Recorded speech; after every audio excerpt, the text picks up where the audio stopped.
सब लोग यहाँ नरसिंहवाड़ी में ठीक ठाक हो? हाँ, सब ठीक ठाक, कोई तकलीफ? मतलब सब सुखी हो इस समय? कोई दुखी है? फिलहाल वर्तमान में सुखी हो ना, लेकिन अगर कोई बीती बात याद आ गई तो दुखी हो जाओगे। हाँ, या भविष्य की कोई कल्पना आ गई तो तब मन परेशान हो जाएगा ना। गतासून अगतासूंश्च नाम सोच। गतासून जो बीत गया भुलाओ, और जो अभी आया नहीं है उसके बारे में ज़्यादा सोच के परेशान, जब आएगा तब देखेंगे। अरे आनंद में रहो, सत्संग का फल है अपने स्वरूप के आनंद में रहो। आपके आत्म स्वरूप में कोई कमी नहीं, कोई कमी नहीं।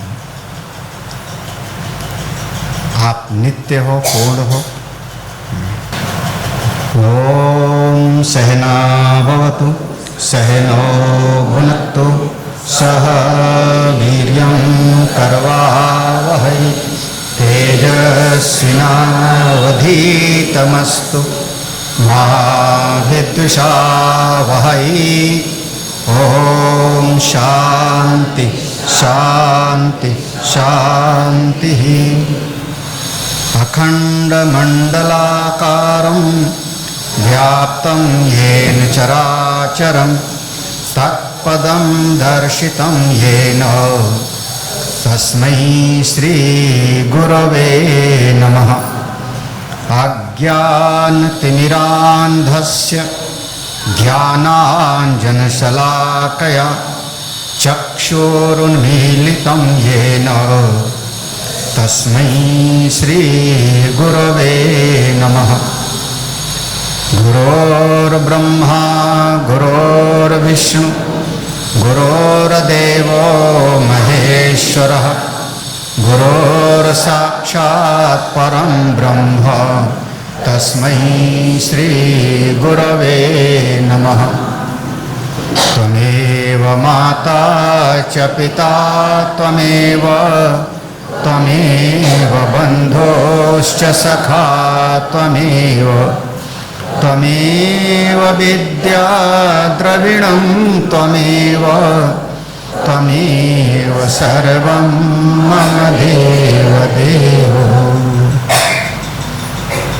गजाननं भूतगणादिसेवितं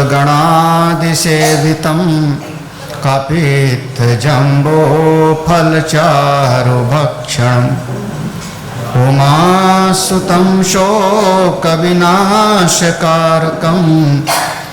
नमामि विघ्नेश्वरपादपङ्कजं। मनोजवं मारुततुल्यवेगं जितेन्द्रियं बुद्धिमतां वरिष्ठं वातात्मजं वानरयूथमुख्यं श्रीरामदूतं शरणं प्रपद्ये। जो हम सब यहाँ पर एकत्रित हैं, तो यहाँ पर तीर्थ स्थान का प्रभाव है। महापुरुषों की अदृश्य शक्ति का यहाँ पर प्रभाव है। व्यासपीठ का, शास्त्र का अनुग्रह हमको प्राप्त है। इसीलिए हमारा मन थोड़ा निश्चिंत होता है। हम कहते हैं अच्छा लग रहा है, ठीक है। जैसी मना स्थिति यहाँ बनी है, वैसी मना स्थिति हमारी यहाँ से जाने के बाद घर पर भी बनी रहे, इसी के लिए सत्संग होता है। यह जो विचार हैं, विवेक है, ये आपके साथ घर पर भी काम करे, और जब वहाँ पर तरह तरह के लोगों के बीच में रहो, तब भी ऐसे मन का भाव बना रहे। हम सब लोग इस जगत में पैदा हो गए हैं। क्यों पैदा हुए, कैसे आ गए दुनिया में, ये सब एक अलग विचार का विषय है। सबसे पहले जीव कब बना, कर्म कैसे हुए, वो सब बहुत गहन विचार हैं। लेकिन परिस्थिति ये है कि हम आज इस जगत में हैं। अब हमारे जीवन में बहुत बार ऐसी घटनाएं घटती हैं जो हमको पसंद नहीं होती। कुछ घटनाएं हैं जिसमें हम बहुत खुश हो जाते हैं, कुछ घटनाएं घटती हैं मेरे जीवन में जिससे हमारा मन परेशान हो जाता है। परिस्थितियां मिलती हैं और सबको मिलती हैं। ऐसा कोई नहीं है जिसके जीवन में शुभ या अशुभ परिस्थिति न प्राप्त होती हो। जब भगवान राम के जीवन में मिला, भगवान श्री कृष्ण के जीवन में मिला, तो हम लोग कौन सी बात के हैं भाई। जिस समय हमारे संत ज्ञानेश्वर भगवान को जब यज्ञोपवीत नहीं करा रहे थे वहाँ के आचार्य लोग, उस समय मन स्थिति कैसी रही होगी। वो हैं तो परमात्म स्वरूप ना, हैं तो परमात्म स्वरूप। हम कह सकते हैं वो ब्रह्मा विष्णु महेश तीनों के स्वरूप हैं। निवृत्ति नाथ सोपान देव ज्ञानेश्वर अचिंत शक्ति प्रकृति है हमारी मुक्ताबाई। लेकिन जिस समय यज्ञोपवीत संस्कार के लिए मना कर दिया और कहा कि पैठण के आचार्यों से लिखा के लाओ, तो उस समय मन में तो प्रतिकूलता आई ना। तो इस सृष्टि में जो भी आया है वो सबके जीवन में अनुकूल और प्रतिकूल परिस्थिति आती है। जब भगवान श्री कृष्ण के जीवन में आया तो हाँ, और जितनी दुखद परिस्थितियां भगवान कृष्ण के जीवन में आई, हमको तो नहीं लगता कि हमारे जीवन में उतना हो। जन्म लेते ही अपनी मां से अलग होना पड़ा, कारागृह में प्रकट होते हैं और जन्म लेते ही अलग होना पड़ा।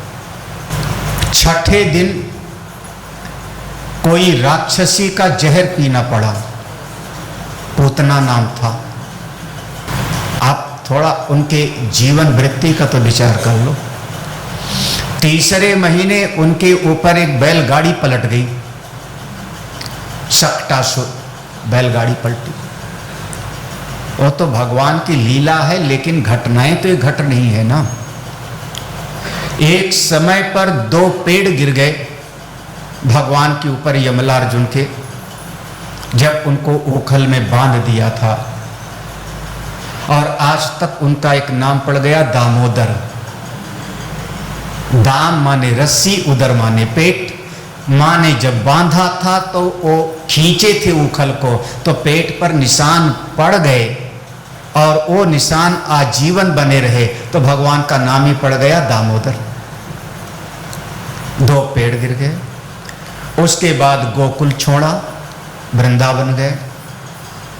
वृंदावन में भी कभी कोई असुर आ जाता था, बकासुर आ गया, वत्सासुर आ गया, अघासुर आ गया। क्या समझते हैं वहाँ हमेशा सब अच्छा रहा क्या? ना जाने कितनी बार वही लोग यशोदा मैया से शिकायत भी करते थे, तुम्हारा लाला बिगड़ गया। 1000 फनों के सांप को बस में करना पड़ा, गोवर्धन उठाना पड़ा। भागवत अगर ध्यान से पढ़िए तो जब गोवर्धन जी की पूजा होगी और उसके बाद घनघोर वर्षा होने लगी, इतना हुआ कि लगता है ब्रज बह जाएगा, तो वहीं ब्रज के ही कुछ बड़े लोगों ने कहना शुरू किया कि नंद बाबा अब बालक का कहना मानते हैं तो ये विपत्ति तो आनी ही थी। जब नंद बाबा इंद्र का यज्ञ छोड़ करके और बालक के कहने से गोवर्धन की पूजा करने गए तो उसी का दुष्परिणाम है ये घनघोर बाढ़ आ गई।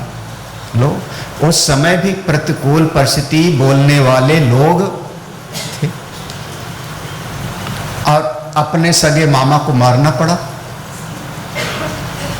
सगे मामा थे ना कंस, और जितने समय तक भगवान मथुरा में रहे उतने समय तक हर साल जरासंध का आक्रमण होता रहा।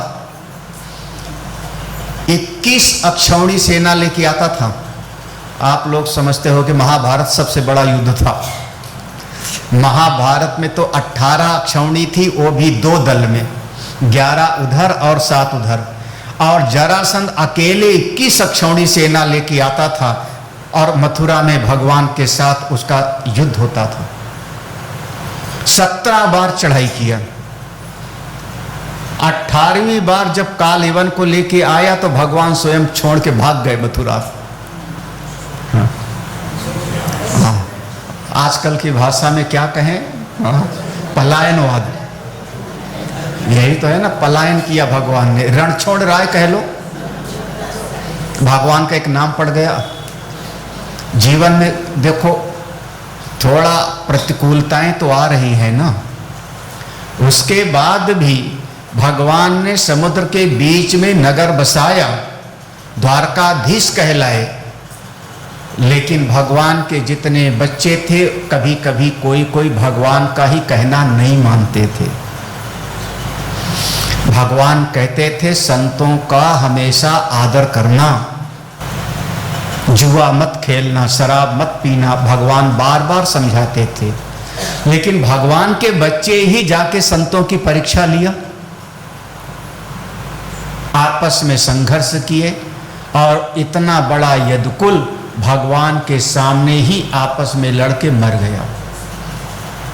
भगवान सबके बाद में गोलोक धाम पधारे, उनके सामने ही पूरा यदुकुल नष्ट हो गया। तो जीवन में विपरीत परिस्थितियां सबके जीवन में आती हैं। जो इस जगत में आया है, भले भगवान ही अवतार ले, उनके भी जीवन में आता है। तो हमारे भी जीवन में ये सब घटनाएं घटती रही हैं बचपन से लेकर के आज तक, और परिस्थितियां आगे भी आती रहेंगी। ये बात हमेशा ध्यान कर, कोई ऐसा महात्मा आशीर्वाद नहीं दे सकता कि तुम्हारे जीवन में कोई विपरीत परिस्थिति नहीं आएगी। आएगी, लेकिन आपका नजरिया बदल जाएगा। आपको उस घटना में भगवान की कृपा दिख सकती है। अच्छा, परीक्षित को श्राप मिल गया, 7वें दिन सांप काटेगा। फिर 7वें दिन सर्प ने काटा कि नहीं? हाँ भाई, सुखदेव जी महाराज की कृपा मिली। वहां तमाम ऋषि लोग बैठे थे, ऋषियों के बीच में थे। हाँ, पूरी भागवत कथा सुनी। भागवत कथा सुनने के बाद परीक्षित के मुख से निकलता है, सिद्धो अस्मि अनुगृहीतो अस्मि भवता करुणात्मना। हे भगवान, आपकी कृपा से मैं सिद्ध हो गया। मैंने समझ लिया कि मैं शरीर से अलग आत्मा हूं। अब मुझको सर्प का कोई भय नहीं, भय निवृत्त हो गया। लेकिन घटना तो वैसे घटी ना, घटना तो घटी ना। हाँ? ये संसार में हमारे सामने बहुत सारी घटनाएं घटती हैं, कुछ अच्छी कुछ बुरी। ये जीवन में आता रहता है और आगे भी आता रहेगा। आप इसको पकड़ के रख लो। हाँ, नहीं तो जब ज्ञानी का लक्षण भगवान ने बताया, भक्त का लक्षण बताया 12वें अध्याय में, ज्ञानी का कि भक्त का कि त्रिगुणातीत का, किसका उदाहरण लें? 14वें अध्याय में त्रिगुणातीत का लक्षण, ना द्वेष्टि संप्रवृत्तानि ना निवृत्तानि कांक्षति। दूसरे अध्याय में स्थित प्रज्ञ ज्ञानी के लक्षण, 12वें अध्याय में भक्त के लक्षण। तीनों को कभी बैठ करके मिलाना, लक्षण सब समान है, सब लक्षण समान है। अद्वेष्टा सर्वभूतानां मैत्रः निर्ममो निरहंक। ये मतलब क्या हुआ? सम दुख सुखा। नहीं तो भगवान को ये कहना चाहिए था कि तुम हमारे भक्त हो गए तो तुम्हारे जीवन में दुख आएगा ही नहीं ना, ऐसा भगवान को कहना था ना। लेकिन भगवान कहते हैं दुख सुख में कैसे रहो सम, ये कहा ना। और आगे पढ़िए, तुल्य निंदा, तुल्य निंदा। तो भगवान ये क्यों कह रहे हैं कि निंदा और स्तुति में सम रहना? भक्त मेरा निंदा और प्रशंसा में सम रहता है, ये भगवान ने कहा ना। तो भगवान अगर ये कहते कि मेरे भक्त के जीवन में कभी कोई निंदा करेगा ही नहीं, अगर ये बात होती तो ये पंक्ति क्यों लिखी जाती? मानापमानयोस्तुल्यः, कहा ना कि इसका मतलब मेरे भक्त हो तो भी कोई आपका सम्मान करेगा, कोई आपका। महाराज क्या मीरा का अपमान नहीं हुआ? हमारे तुलसीदास जी का नहीं हुआ? कबीर का नहीं हुआ? हाँ? अच्छा, स्थित प्रज्ञ के लक्षण में मिलो। या सर्वत्र न स्नेहा तत्प्राप्य शुभ। क्या मतलब हुआ? ज्ञानी का लक्षण है वो, ज्ञानी का लक्षण है ना स्थित प्रज्ञ का। तत्प्राप्य शुभ और अशुभ दोनों परिस्थितियों में वो किसी से आसक्त नहीं होता। अनभिस्नेह मतलब क्या हुआ कि जीवन में हमको ये मिलता रहता। आप कह दो कि हम भक्त हो गए भगवान के तो मेरे शरीर में बीमारी ना हो, अरे चुप रहो।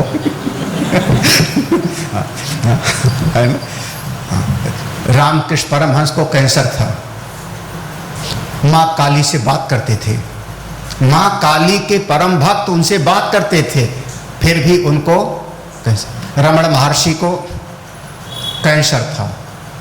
स्वामी विवेकानंद भयंकर डायबिटिक थे। हमारे पूज्य गुरुदेव प्रतिदिन इंसुलिन लेते थे, डेली इंसुलिन लेते थे। हाँ। क्या समझते हो कि जो भगवान के भक्त होंगे उनके शरीर में दर्द नहीं होगा? हाँ, दर्द होगा, बीमारी भी आएगी, लेकिन जैसे संसार का आदमी विक्षिप्त होता है वैसे वो नहीं होगा ज्ञानी। हाँ। तत्ववेत्ता देखेगा कि शरीर से मैं अलग हूं। हाँ। जीवन में पहली स्थिति है कि संसार में घटनाएं घटती हैं, हम कोशिश करते हैं जीवन पर्यंत, देखो कोशिश करते हैं ये परिस्थिति बदल जावे, ये वाली स्थिति बदल जावे, तो हम समाज को संभालने का जिंदगी भर प्रयास करते रहते हैं, व्यवस्थित करने का, ठीक हो जाए ठीक हो जाए ठीक हो जाए, घर के लोग ठीक हो जाएं, समाज के लोग ठीक हो जाएं, दुनिया के लिए हम जीवन पर्यंत सबको ठीक करने का प्रयास करते रहते हैं। ठीक होता है। पहली चीज है दुख की परिस्थितियां होती हैं, दुख की घटनाएं घटती हैं। दूसरी स्थिति होती है उस घटना से मेरा मन अब अंदर उसका प्रभाव पड़ता है, मेरा मन उससे तादात्म्य बना लेता है, तो दुखाकार वृत्ति होती है, फिर बार बार उसका चिंतन होता है। हम वृत्ति भीतर है, परिस्थिति बाहर है, घटनाएं बाहर हैं, लोग बाहर हैं, लेकिन अब किसी ने गाली दे दिया हमको, गाली देने वाला तो देख के चला गया, वो बाहर था, लेकिन अब वो हमारे भीतर बैठ गया और वो सारी रात 2 दिन तक 4 दिन तक वो बार बार उमड़ घुमड़ के वृत्ति में वह याद आता रहेगा। उसको हम कह रहे हैं दुखाकार वृत्ति। आप उससे तादाद में बना लिए। उसने ऐसा क्यों बोला, मैं उसको मौका पड़ेगा तो छोड़ूंगा नहीं, उसने होता कौन है मुझको ऐसा कहने वाला। कभी कभी आपका कोई बुराई करे तो तुरंत याद करना, भगवान श्री कृष्ण को भरी सभा में 100 गाली देने वाला था। नाम भूल गया, कोई बताएगा क्या नाम था? हाँ, क्या नाम था उसका? बहुत बढ़िया, आप तो नहीं हो ना। हमारी एक लड़की हो, उसके शादी का समय है, विवाह का समय हो गया, विवाह योग्य है। हम लड़का ढूंढने जावें कि भाई मेरी कन्या का विवाह। कोई लड़का हो और वो शुरुआत में हमसे कह दे, देखो आप अपनी कन्या का विवाह हमसे करना चाहते हो तो कर दो, कोई बात नहीं, लेकिन मैं संन्यास लूंगा। हाँ, थोड़े दिन के बाद मैं संन्यास लूंगा। तो हम क्या कहेंगे, बेटा तू बहुत अच्छा है, पहले ही बता दिया। यही कहोगे ना, तूने अपना प्लानिंग पहले बता दी तो तू बहुत अच्छा है, मैं सावधान हो गया, अब तेरे घर में तो विवाह हमको हो, यही ना। किसके साथ हम विवाह करना चाहते हैं? शिशु माने बालक, पाल माने बच्चे को पालने पोसने में पूरा जीवन जो लगावे उसी का नाम है शिशुपाल।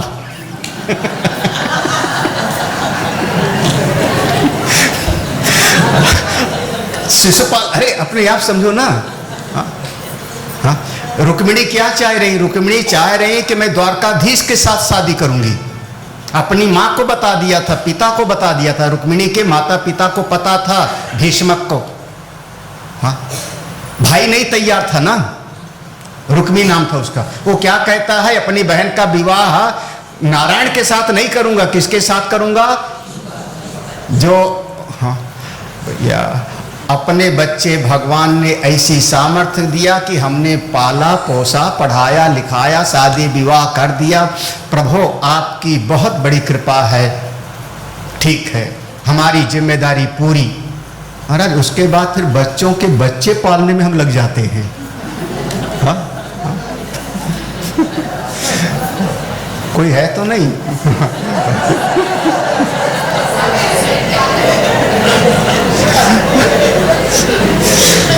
यही इसी का नाम है शिशुपाल, और क्या?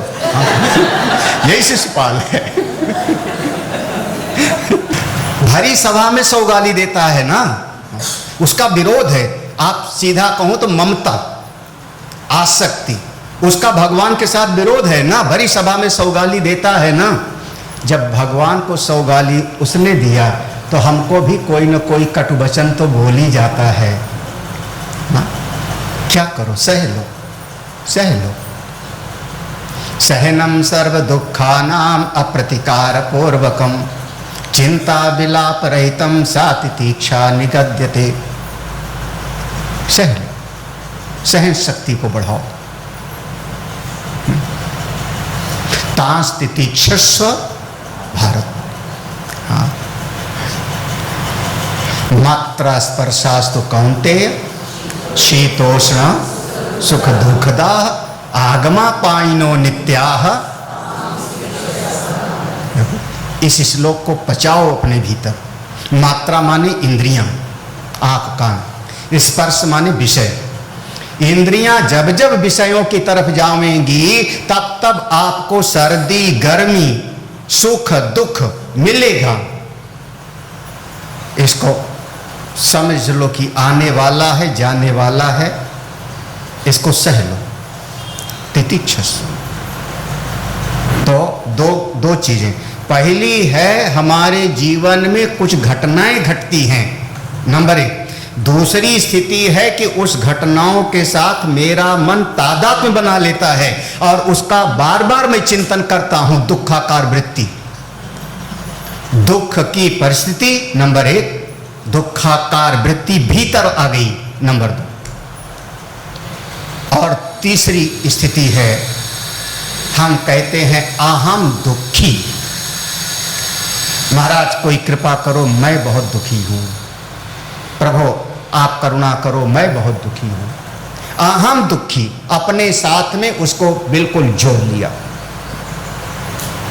मैं दुखी। अच्छा, आप दुखी हो कि आप परमात्मा के अंश हो, स्वरूप हो?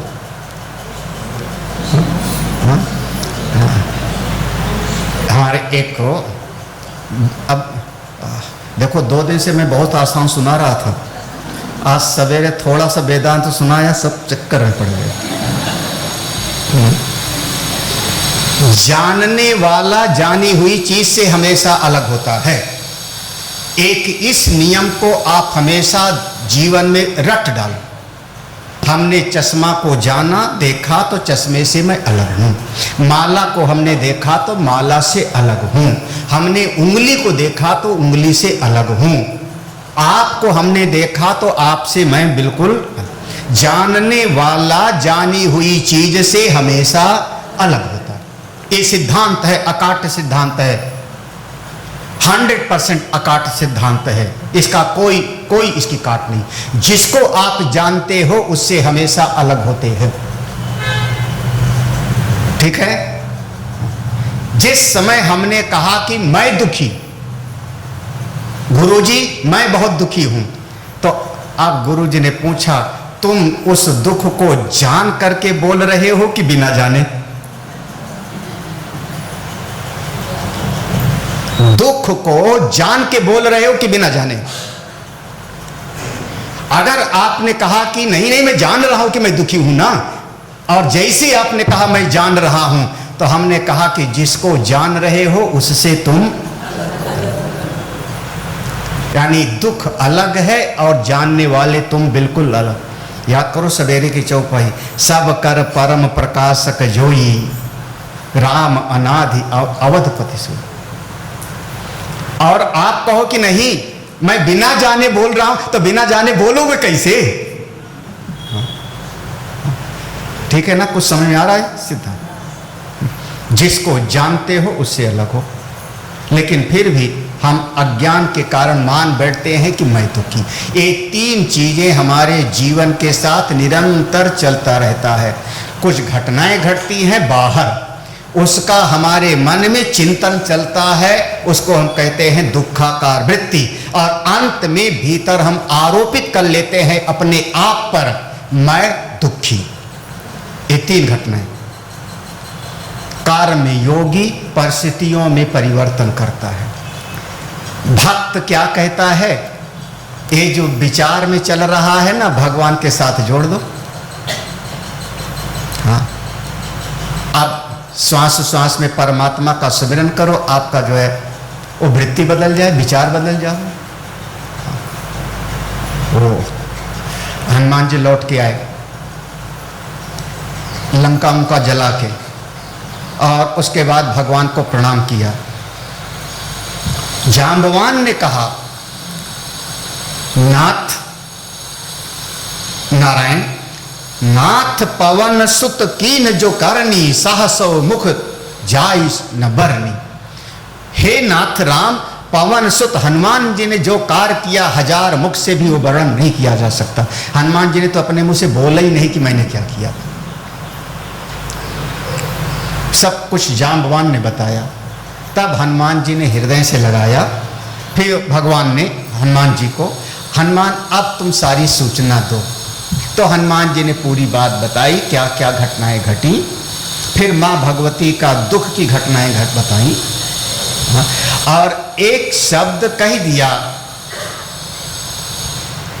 नाम पाहरो दिवस निश, ध्यान तुम्हार कपाट, लोचन निज पद जंत्रित प्राण जाय के ही बाट। शायद सुंदरकांड का प्रसंग है। हे नाथ, हमने जो सीता जी को देखा उनके प्राण निकलना चाहते हैं, लेकिन आपका नाम जपती रहती हैं, तो समझ लो वही पहरेदार हैं। जैसे कोई आदमी कमरे से निकलना चाहे लेकिन 4 पहरेदार खड़े हो तो नहीं निकल सकता। तो आपके नाम का जो जप कर रही हैं वही पहरेदार हैं, रात दिन आपका नाम लेती रहती हैं। आपके रूप का जो ध्यान करती रहती हैं वही समझ लो दरवाजा बंद है। ध्यान तुम्हार कपाट, अलोचन निज पद जंत्रित, नयन नेत्र अपने अपने नीचे अपने चरणों की तरफ लगाए रखती हैं। प्राण कहां से जाऊं, प्राण कहां से जाऊं? मरना तो चाहती हैं लेकिन मरती नहीं। हे प्रभु, सीता कई अति विपत्ति विशाला, बिनई कहे भल दीन दयाला। हे प्रभु, सीता जी का दुख बहुत है, हमसे मत पूछिए, जल्दी चलिए। ऐसी स्थिति में भगवान मुस्कुरा पड़े और भगवान ने हनुमान जी से कहा, हनुमान तुम तो बुद्धिमान हो, ज्ञानियों में अग्रगण्य हो, तुम दो तरह की बात कर रहे हो, दो तरह की बात कर रहे हो। उस घटना पे जिसका मन मुझसे लगा है क्या उसको सपने में भी दुख होगा?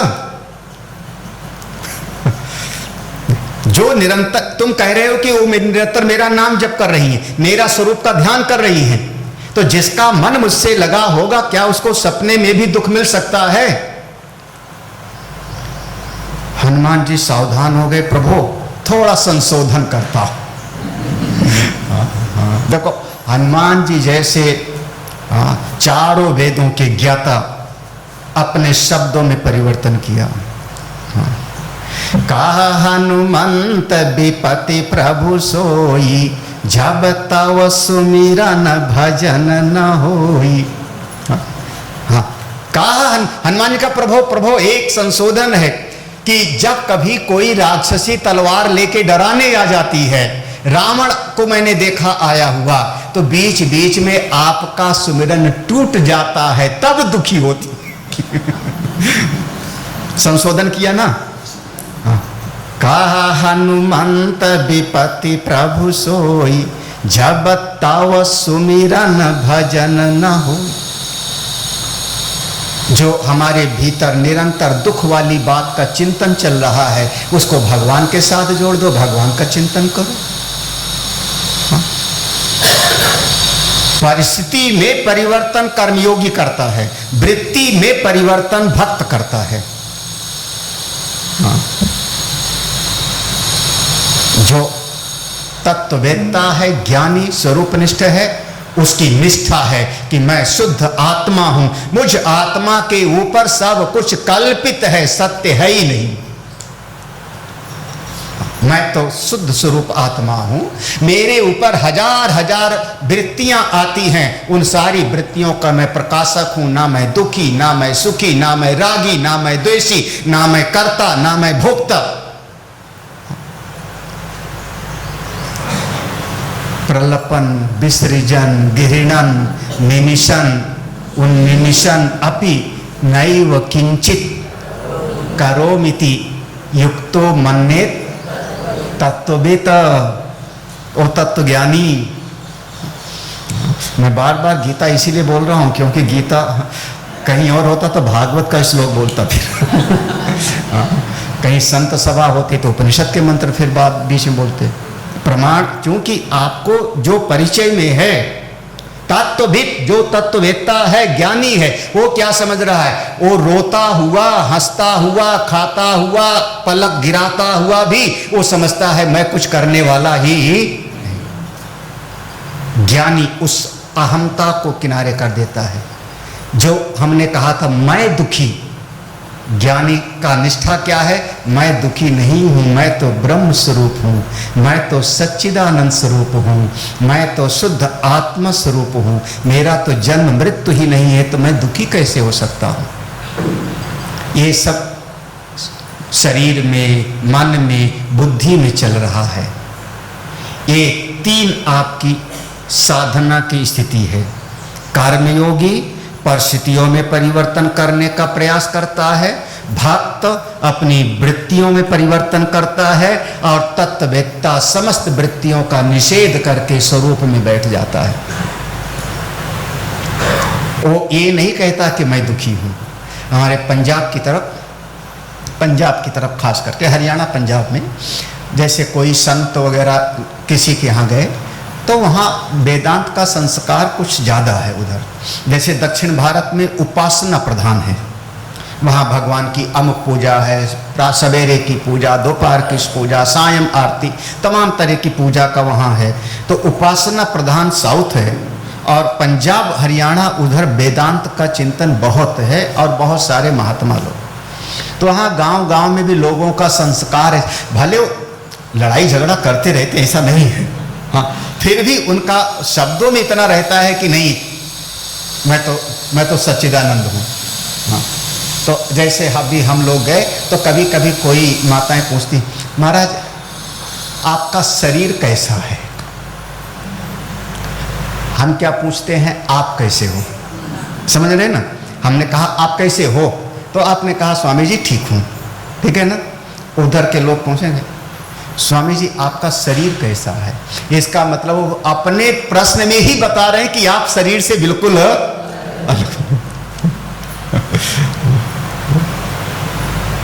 क्या वो नहीं समझ आ रहा है? इससे ज्यादा सरल और क्या बताऊं फिर?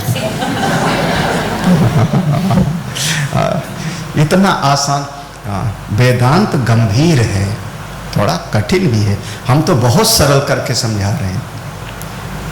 ज्ञान का मार्ग उस अध्यास का निरूपण कर देता है, तादात्म्य को किनारे कर देता है। अच्छा, भगवान ने सृष्टि को बनाई है ना, हम भी सुनाते कभी कभी, जगत की उत्पत्ति करने वाला, चलाने वाला। वो गीता में एक श्लोक है, हाँ, उसका पढ़ना, न कर्तृत्वम न कर्माणि लोकस्य न कर्म फल संयोगम न कर्तृत्वम न कर्माणि। हाँ, इस सारे जगत को हमने बनाया नहीं, किसी चीज को नहीं बनाया। ना कर्म फल संयोगम, किसी को कर्म का फल भी देने वाला मैं नहीं। सब कैसे स्वभावस्तु प्रवर्तित थे। कभी इस पर गीता को पढ़ो, खूब पढ़ो, मथो। उस अहमता का निषेध, तत्ववेत्ता वहां तादात्म्य नहीं करता। तो ये तीन चीजें हो गई। कर्मयोगी परिस्थिति में परिवर्तन का प्रयास करता है, कोशिश करता है, कभी सफल हो जाता है तो सुखी, सफल नहीं होता बेचारा तो। एक कर्मयोग का अपना एक सीमा है। निरंतर आप सब लोग वही कर रहे हो, कोशिश करते हो कि एक कमरे का घर है तो विचार करते हो कि 2 कमरे का हो गए, यानी परिस्थिति बदल जावे तो हम अच्छे हो जाएंगे। कोशिश करते हो, कभी 2 कमरे का बन भी गया घर, 3 कमरे का बन भी गया महाराज, उसके बाद फिर अशांति का कोई और कारण हो जाएगा। फिर परिस्थिति में परिवर्तन करोगे, फिर प्रयास करोगे, जीवन पर्यंत ये प्रयास चलता रहता है। जो भक्त है वो वृत्ति में परिवर्तन करता है और तत्ववेत्ता उस तादात्म्य को किनारे कर देता है। यही उपाय है। ये 3 मार्ग, कर्म का, भक्ति का और ज्ञान का। अब समझिए यहां पे निषाद को बहुत जबरदस्त विषाद हुआ, है ना भाई, वो निषाद विषाद ही भाग्य। हाँ, निषाद को क्या हुआ? जैसे अर्जुन को हुआ, अर्जुन विषाद योग, निषाद को विषाद हुआ, है ना भाई, वो निषाद विषाद ही भारी। 1-2 पंक्ति पढ़ते हैं, वही दोहा नंबर 91 के बाद में है। भयो विषादो निषाद ही भारी, राम सिया मही शयन निहारी, बोले लखन मधुर मृदुबानी, ज्ञान विराग भगति रस सानी, काहू न को सुख दुख कर दाता, निज कृत कर्म भोग सब भ्राता। ये पहला हेतु दिया, पहली पंक्ति। लक्ष्मण जी ने अब आचार्य के पद से निषाद को समझाना शुरू किया। काहू ना को सुख दुख कर दाता। हे निषाद, इस दुनिया में कोई किसी को ना सुख देता है और ना दुख देता। बहुत बड़ी पंक्ति है। किसको पड़ी है कि हमको सुख देवे, किसको पड़ी है कि हमको दुख देवे? हाँ? कोई सुख दुख नहीं देता। क्या हुआ, आप लोगों को लग रहा है कि मैं ऐसे बोल रहा हूं? कोई आपको ना सुखी करना चाहता है ना आपको दुखी करना चाहता, अपना मतलब साधना चाहता है। अब समझना, हर प्राणी, अच्छा जो जीव इस जगत में पैदा हुआ अपने सुख के लिए ना, एक जीव अगर पैदा हुआ मेरे सुख के लिए नहीं पैदा हुआ है, अपने कर्मों के अनुसार आया ना, अपने उसके मन की वासनाओं के कारण जन्म लिया ना उसने, उसकी अपनी इच्छाएं हैं, अपनी वासनाएं हैं, अपना कर्म फल का भोग है ना उसका, तो अपने मन की इच्छा को पूरा करना चाहता है। हम तो उसके इच्छा की पूर्ति के माध्यम हैं। आप सोचो, विचार करो, उसकी इच्छा की पूर्ति हमसे हो गई तो वो सुखी, उसकी इच्छा की पूर्ति हमसे नहीं हुई तो हमको 10 गाली दे के किनारे जावेगा। हाँ, वो अपने कोई ना कोई मतलब। हाँ, अच्छा याद कर लो, छोटा बच्चा 4 महीने का हो गए बच्चा, तो वो चाहता है माँ हमको गोद में ले। देखो, अब उसकी इच्छा है कि माँ की गोदी चाहिए, दादी की गोदी में चढ़ना है, उसके लिए रोना शुरू कर देता है। यही है ना, गोद में ले लिया आपने, उसकी इच्छा पूरी, हंसने लगा। वो आपको तकलीफ थोड़े देना चाह रहा है, वो अपना सुख। हाँ? पूरा हिसाब देखना, विचार देखना। कई बार बच्चा नाराज हो जाएगा तो पटक देगा कोई चीज, हमको यही खिलौना चाहिए, आप उसका खिलौना दिला दिए। हाँ? तो वो अपने सुख के लिए है ना। आगे बढ़ते जाओ और आगे बढ़ते जाओ। अब आगे ज़्यादा ना कहलाओ, फिर वो 25 साल का हो गया तो हाँ, बचपन में वो प्लास्टिक का खिलौना चाहिए और अब जिंदा खिलौना चाहिए उसको। यही ना, हाँ, हमको यही चाहिए। अब उसकी अपनी इच्छा है, आपने पूरा कर दिया तो अच्छा, आप बहुत अच्छे हो। मम्मी पापा देखो मेरा कहना माने, नहीं पूरा किए तो फिर विरोधाभास। यही तो जीवन पर, हर जीव अपने सुख के लिए आया हुआ है महाराज, हर जीव। हाँ, हमारे लिए कोई आया ही नहीं है। हाँ, अच्छा आप यहाँ नरसिंहवाड़ी आए हो, हमको सुखी करने आए हो क्या? किसके लिए आए हो? हाँ, अरे थोड़ी आउटिंग हो जाएगी तीर्थ स्थान में। हाँ, सब व्यवस्था ये लोग करेंगे, हम वहाँ रह लेंगे, थोड़ा सत्संग भी हो जाएगा। हाँ, किसके सुख के लिए आए हो? नहीं, एक बार बोल दो, आपके सुख के लिए आए हैं। सब भ्रम में मत जियो, मेरे सुख के लिए नहीं आए हो। अपने ही सुख सो सब लागो, क्या दारा क्या मीत। प्राणी मात्र अपने सुख के लिए जीवन जी रहा है। हाँ, उसकी इच्छा नहीं पूरी होती तो गाली देता है, आपका विरोध करेगा। उसकी इच्छा पूर्ति हो गई तो आप बहुत अच्छे। बच्चे ने मांगा, मम्मी 5 लाख रुपया दे दो, आप दे दिए, है ना? और नहीं दिए तो अब आप समझ लो गृहस्थी की बात। अब आजकल तो एक अच्छाई है कि घरों में एक ही बच्चे होते हैं, 2 ही होते। जो 4 बच्चे होते थे ना पुराने समय में, महाराज इतना आपस में तनाव होता था, सब उसको दे दिए। मम्मी ने सारी ज्वेलरी उसको दे दिया चुपके से। हाँ महाराज ऐसी लड़ाइयाँ होती थी, तो सब अपने सुख के लिए। को देखो पंक्ति, काहू न को, तो हमको कोई, अब यहाँ अब मैं बाजार में जा रहा हूँ, सड़क पर दुकानें लगी हुई हैं, लोग अपना आ रहे हैं जा रहे हैं, किसी को हमसे कोई लेना देना थोड़े है, किसी को हमसे कोई हमको दुख नहीं दे रहा है, ना हमको सुख दे रहा है। हाँ, कोई किसी को दुख नहीं दे रहा है। उसका स्वार्थ पूरा होता है तो वो खुश, नहीं होता है तो वो बस, ठीक है ना, क्लियर है ना ये बात? काहू न को सुख दुख कर दाता, तो निज कृत कर्म, निज कृत कर्म, जैसे सामने वाला अपने सुख के लिए आया है, ऐसे मैं भी अपने सुख के लिए आया हूं ना। तो आप क्या समझते हो, मैं यहां पर आया हूं नरसिंहवाड़ी तो काहे के लिए? क्योंकि हम 1 घंटा गीता पढ़ाते हैं तो हमको अच्छा लगता है, बस एक गुरुदेव ने आज्ञा दिया है, भगवान का काम है, 1 घंटा समझा करके पढ़ा करके मैं खुद प्रसन्न होता हूं। हाँ, आपको समझ में आ जावे तो प्रभु की बड़ी कृपा, और नहीं समझ में आवे तो जीवन आपका। तो हम किसके लिए आए?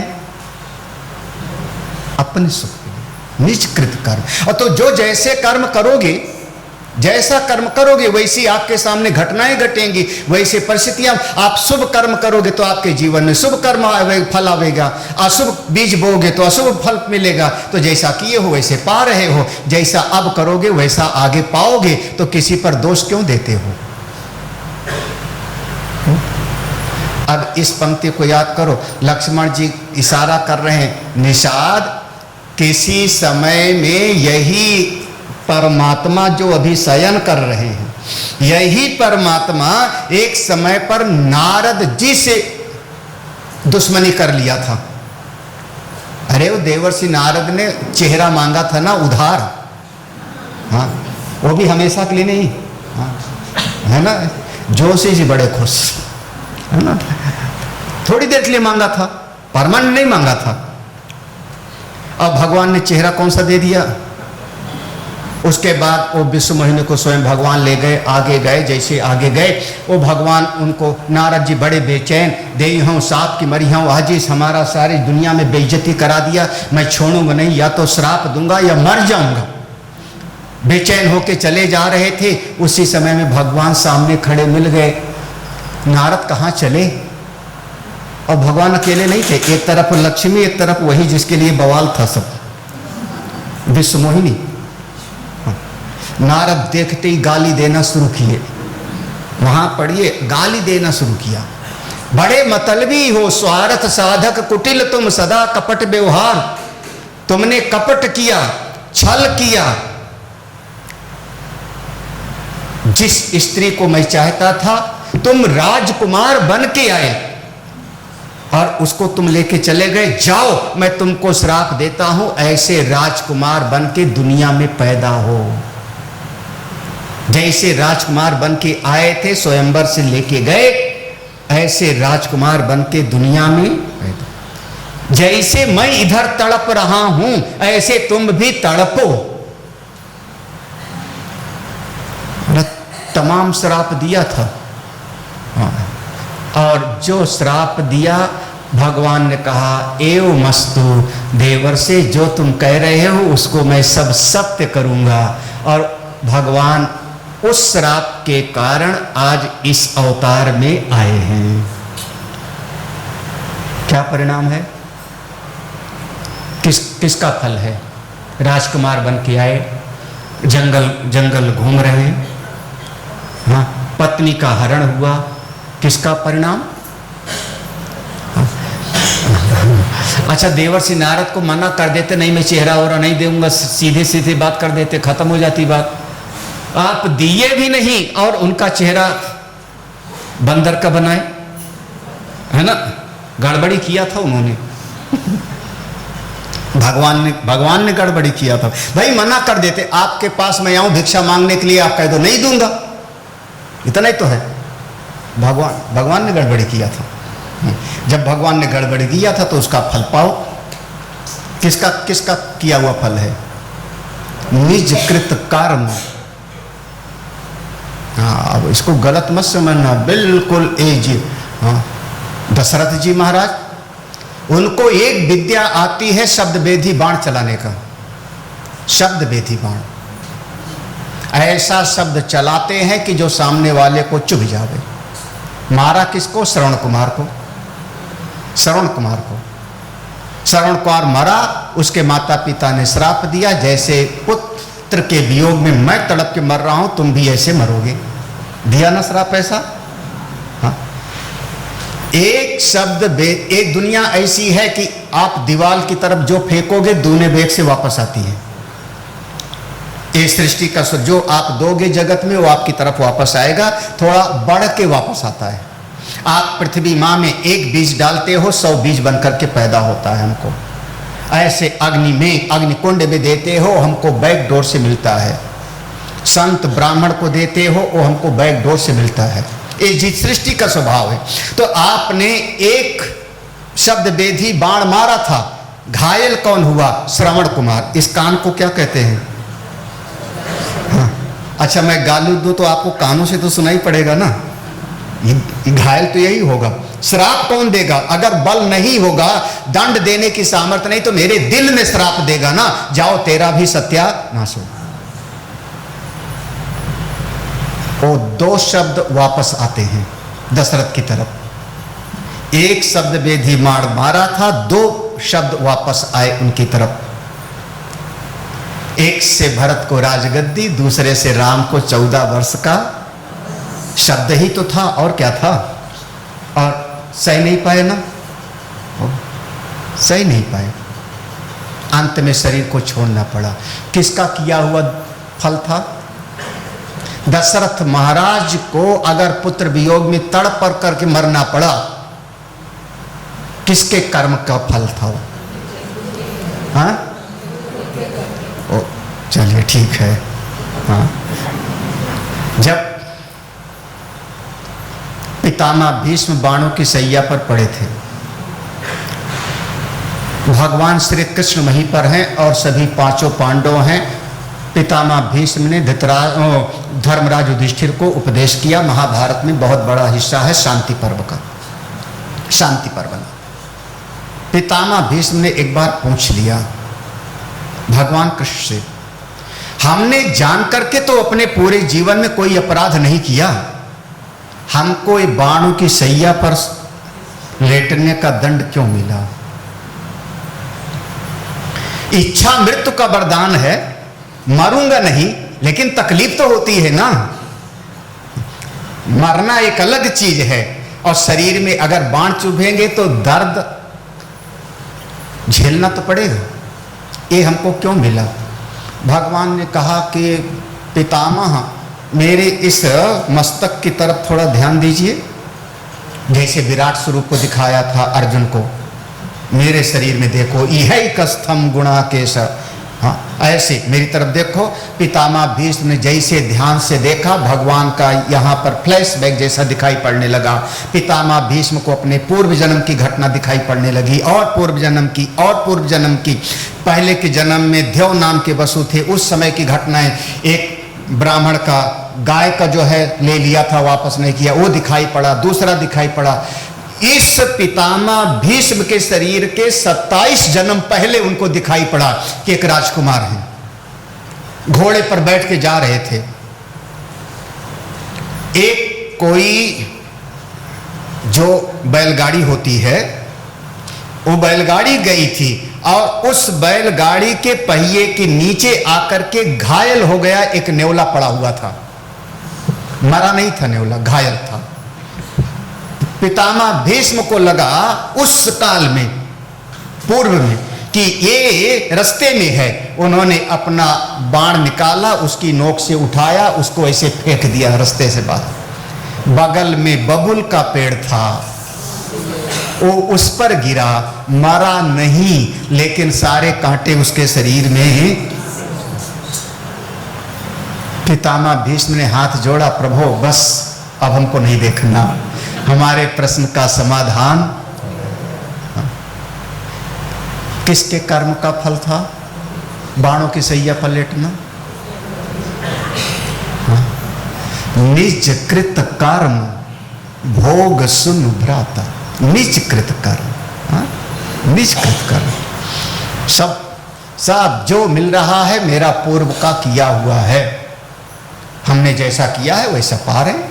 और थोड़ा एक बात और कह दूं, आप सब लोग बहुत अच्छे कर्म किए थे, क्योंकि हमारे आप भारतवर्ष के समाज का आप हिसाब करो तो कम से कम आप भारतवर्ष की जो जनसंख्या है उसके आप 10% के अंतर्गत सब लोग आते हो। आपसे नीचे 90% के लोग रह रहे हैं। आप कभी गूगल पर देखो, रिसर्च, हाँ नहीं समझ आ रहा। कार है सबके पास में कि नहीं? घर पे गाड़ी है? जिस भारतवर्ष में 7.5% लोग हैं जिनके पास कारें हैं। अब बताओ। हाँ, अभी घर का मैंने नाम नहीं लिया। कितने लोग किराए पे रह रहे हैं और झोपड़पट्टी में रह रहे हैं। बंबई वाले सबसे बड़ी झोपड़पट्टी कौन सी? धारावी। हाँ, कभी देखो अंदर से जा करके। हाँ, बंबई की चाल, हाँ, बंबई की झुग्गी झोपड़ी। महाराज आप सब बाहर की दृष्टि से भी आप अच्छे कर्म किए थे, ठीक ठाक हो, और सत्संग मिल गया तो इससे बढ़ के और क्या बात है जी। तो सत्संग मिल गया, गीता आपके हाथ में है, गीता के कुछ अध्याय कंठस्थ हैं, पूरी गीता कंठस्थ है। आप महाराज आप बहुतों से अच्छे हो, बहुत अच्छे कर्म थे, बहुत अच्छे कर्म थे। हाँ, नहीं तो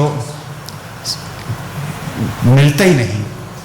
हाँ, ऐसा सहयोग सामंजस्य नहीं मिलता। बहुत सारे समाज में जिज्ञासु हैं, उनको समझाने वाले नहीं मिलते, और बहुत सारे महात्मा हैं समझाना चाहते हैं, उनको जिज्ञासु नहीं मिलते। दोनों बातें हैं। तो भगवान की आप पर कृपा, आपके कर्म अच्छे थे, बिल्कुल अच्छे थे, इसमें मेरा कोई संशय नहीं। और अभी और भी अच्छे बना रहे हो। पहले अच्छे थे और आगे भी अच्छा बना रहे हो। हाँ, हाँ। बस इतना एक गड़बड़ी वही है कि 5 आदमी हमसे आगे जा रहे हैं, हमको वही दिखाई पड़ते हैं। 500 आदमी हमसे पीछे हैं, वो नहीं दिखाई पड़ता। हाँ, हाँ, हाँ। ये दुनिया ऐसी है, सबको अंबानी ही बनना है ना? अरे समझ में आ रहे हैं ना? हाँ, हाँ। आजकल के बच्चों को देखो, जो मिल गया उसमें संतोष नहीं है। वो हमारे साथ का पढ़ा हुआ, जिसको ज़्यादा भी नहीं आता था, हाँ, बुद्धू लड़का था वो हमारा साथी, उसको बताओ, उसको 2 करोड़ का पैकेज और मेरा जो है 50 लाख। अरे हमको 50 लाख का पैकेज है, आप खुश रहो ना। हाँ, कितने ऐसे हैं जो 20,000, जो आपके यहाँ सिक्योरिटी गार्ड हैं उनको 15,000, 12,000, 15,000, 18,000 तनख्वाह उतने मिल रही, लगभग इतना, बंबई में, पूना में। हाँ। क्या मैंने गलत बोल दिया शायद? हाँ, सही बोला ना? हाँ, मेरा अंदाज ऐसा। हाँ, तो हमको तो भगवान ने चलो 50,000 महीने की सैलरी वाला दे दिया, लेकिन आदमी नहीं, हमको तो वो चाहिए, हमको तो वो चाहिए। हाँ? संतुष्ट रहो, जब आवे संतोष धन सब धन धूरी।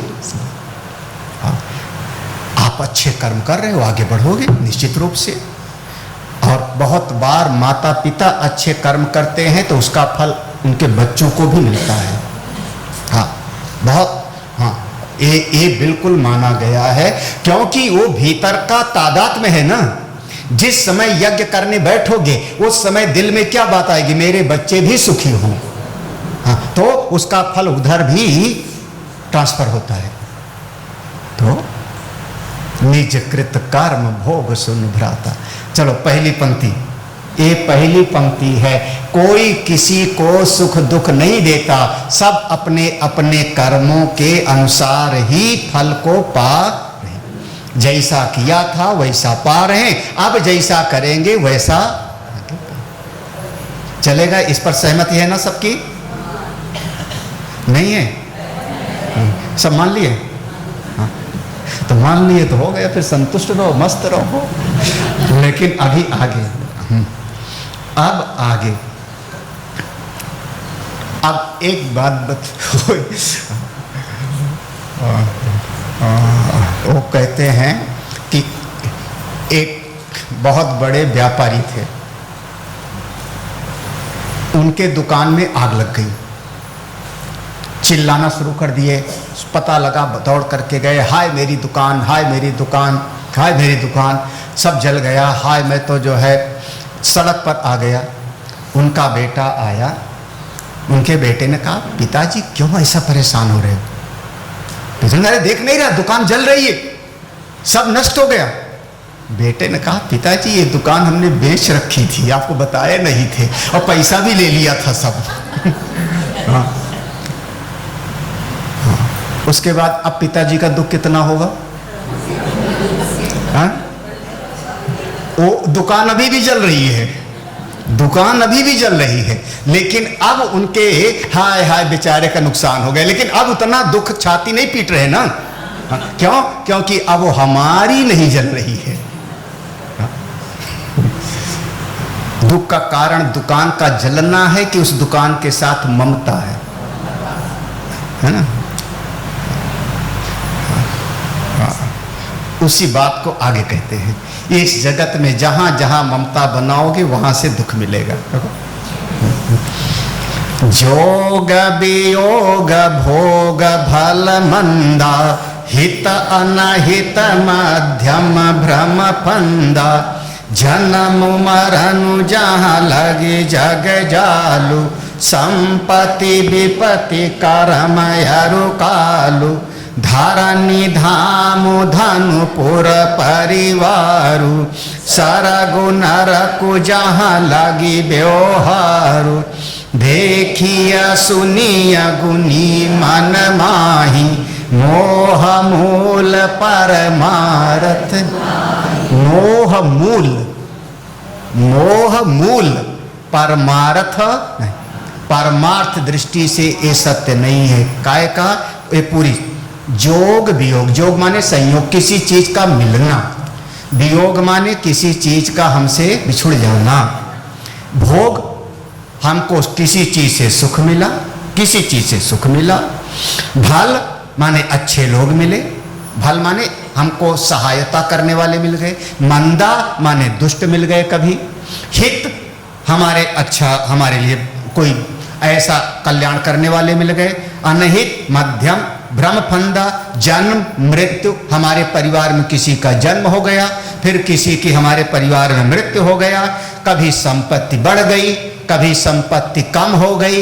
ये जितना भी धारानी, धारानी माने जमीन, हाँ हमारे पास 4 एकड़ जमीन है, 2 एकड़ जमीन, धरन। धाम, धाम माने घर, धन माने संपत्ति, पूर्व माने परिवार के लोग, परिवार। स्वर्ग, सरग नरक, स्वर्ग नरक तक जितना भी कुछ दिखाई पड़ता है, हे निषाद विचार करो। देखी सुनी गुनी, ये 3 चीज पर, देखी सुनी गुनी, मन देखो, श्रवण करो, विचार करो। वास्तव में ये सब मोह का जंजाल है, यथार्थ में इसकी कहीं पर सत्ता नहीं। सब का सब मोह मूल परमार्थ नहीं। अब पूरा विस्तार है, आप लोग अपने आप समझ लो। हमारे आश्रम में कोई मिलने आया तो प्रसन्न होकर के, स्वामी जी थोड़ा आशीर्वाद दीजिए, नई गाड़ी खरीदी है। तो जो परिवार था उनकी लड़की जो है, लड़की भी थी, तो खैर उस गाड़ी पर जैसे स्वस्तिक बना दिया, ओम बना दिया, जो पूजा वगैरह करते हैं हमारे आचार्यों ने कर दिया, हम भी जाके चाबी लगा दिए, चलो ठीक है, उनका भाव था। तो उनकी बेटी ने पूछा, स्वामी जी मेरी गाड़ी कैसी लगी, मेरी कार कैसी लगी? तो हमने कहा बहुत अच्छी, हम क्यों किसी का दिल को चोट पहुंचे।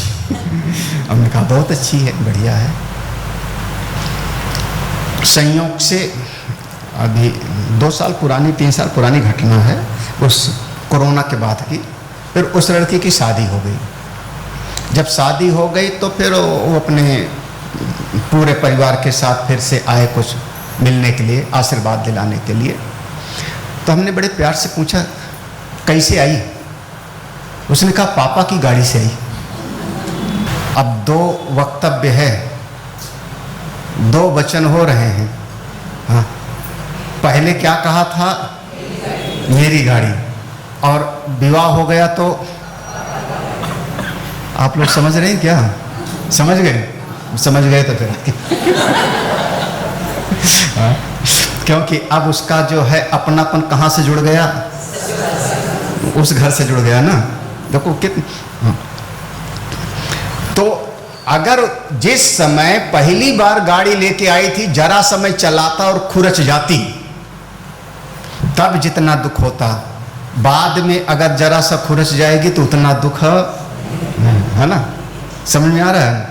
तो इसका नाम है ममत्व मोह मूल। ये सारा जगत, घर, धन, परिवार, लोग, संयोग, वियोग, ये सब इसी सृष्टि में चल रहा है। ये यथार्थ सत्य नहीं है, ये परम सत्य नहीं है, ये व्यवहारिक सत्य है, दुनियादारी का सत्य है। निभा लो, निभा लो। इसमें ज़्यादा बहुत ज़्यादा मन से दुखी सुखी मत हो।